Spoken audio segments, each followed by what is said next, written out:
And the next topic is presidential travel. Now, I know there are people who are Trump fans out there who get upset every time I mention the cost of President Trump's travel, and I don't understand that. We're an accountability organization. We're not going to shut down because there's a president you like in office. We did it during the Obama administration. We were alone in uncovering the costs of President Obama's unnecessary travel, both to places like Hawaii or to political rallies and fundraisers and things like that. And according to our numbers, his travel totaled $114 million. So President Trump comes into office and he's flying regularly down to his home in Florida. He's got a place in New Jersey, and of course he does political travel too, which is unnecessary. Now I understand sometimes he goes down to Florida and he does work there. Fine. But we still deserve to know what the cost is. So we do FOIA requests and FOIA lawsuits to get access to the costs. And so the cost thus far for President Trump's travel, which may or may not be necessary, is $13.5 million. So it costs about $140,000 an hour for Air Force One to be used. So just, you can do the back of the envelope calculations. It's probably 5 hours between here and West Palm Beach. If you add in what we know about prior Secret Service costs, it probably costs about $1 million every time he flies down to Florida.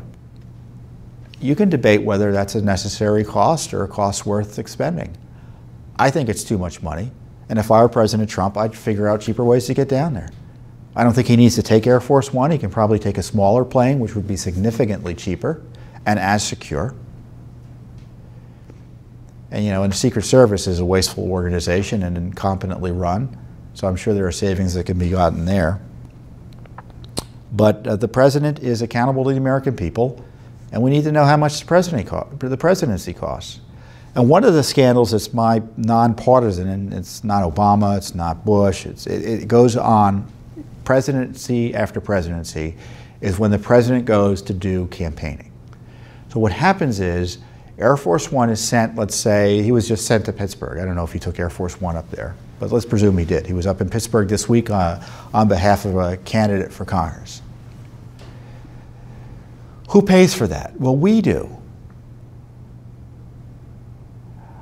But also, if there's nakedly political aspects to the travel, the political parties or the candidates are supposed to pony up some of the costs. What the cost formula is usually secret because only the White House has it, and it's dirt cheap. I think it's the equivalent of a first-class commercial flight or something like that for the use of Air Force One. So I would suggest they reform that system to charge the political parties and candidates more to move the president there to campaign for them. Or the president should think of a cheaper way to spend the American people's money to go from point A to point B, especially for unnecessary travel. But we're not talking about sending him to China and complaining about the cost of sending him to China, which I'm sure is too much. We're talking about travel that is largely unnecessary. And you know, unlike President Obama, who didn't give a rat's tail about any of this and just did whatever he wanted to do, the president actually, I think, is sensitive to this. And that's why he's been doing more, I think, travel closer to home. He owns a place in Virginia, a golf course in Virginia. He golfs there a lot more often than he used to. He goes to Bedminster, New Jersey, which is a cheaper ride. So there is good to doing this because it sensitizes the president and his people to the cost of moving him around and hopefully saves us money without impinging on his duties and responsibilities. So Judicial Watch is doing this work, and what's very interesting is when we were doing it in the Obama administration, we were alone. We were literally alone in doing it. The media didn't do it. They reported a little bit of what we did, but Judicial Watch was doing all the work. Well, President Trump, you can just imagine what the liberal media is doing. They are looking at the cost with a fine-tooth comb. And we just asked for the cost of presidential travel and Secret Service costs. They're now asking about Coast Guard travel, costs, the cost of local police, adding that all in. and something they never did for President Obama. So I think it's ironic. I mean, we're doing what we did for President Obama and trying to compare apples to apples. The media is coming in and comparing apples to oranges, and they're obsessed with the cost of presidential travel.